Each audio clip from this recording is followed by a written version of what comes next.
The dawn of October 21st, 1600, broke over the misty plains of Sekigahara where, well, the fate of Japan itself hung in the balance.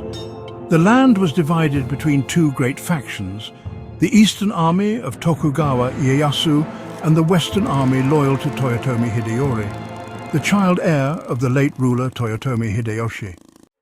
For years, uneasy alliances and old grudges had simmered beneath a fragile peace, and now, at last, they had boiled into open war. In the pre-dawn fog, 160,000 samurai prepared for battle, their armor lacquered and gleaming despite the damp air. Banners bearing the crests of their clans fluttered above them, while war drums and conch shells called men to their positions. The plains were soaked from days of rain, the earth soft underfoot, and the mist clung to the hills like a shroud, hiding the movements of men. Ieyasu's plan was clear and methodical. His forces formed a strong defensive line, anchored by loyal commanders he trusted to hold firm. But on the western side, command rested with Ishida Mitsunari, a skilled administrator but, no seasoned general.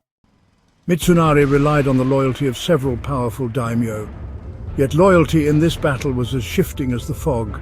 Hidden within the western ranks were lords who had secretly pledged to switch sides when the tide turned. As the fog lifted mid-morning, the clash began.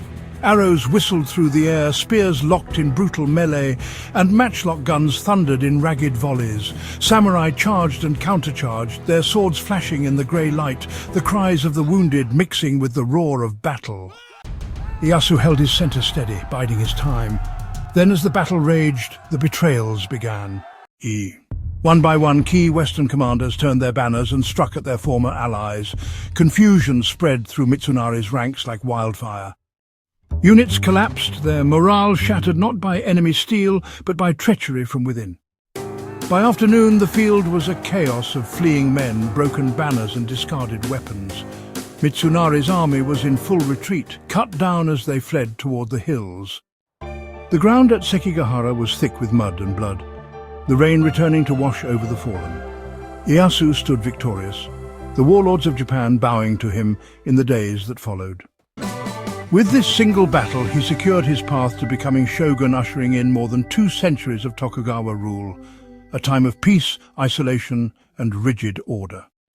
For the samurai who fought and died at Sekigahara, the battle was the last great clash of its kind, a moment when honor and ambition met in the mud, and the destiny of a nation was decided in a single day.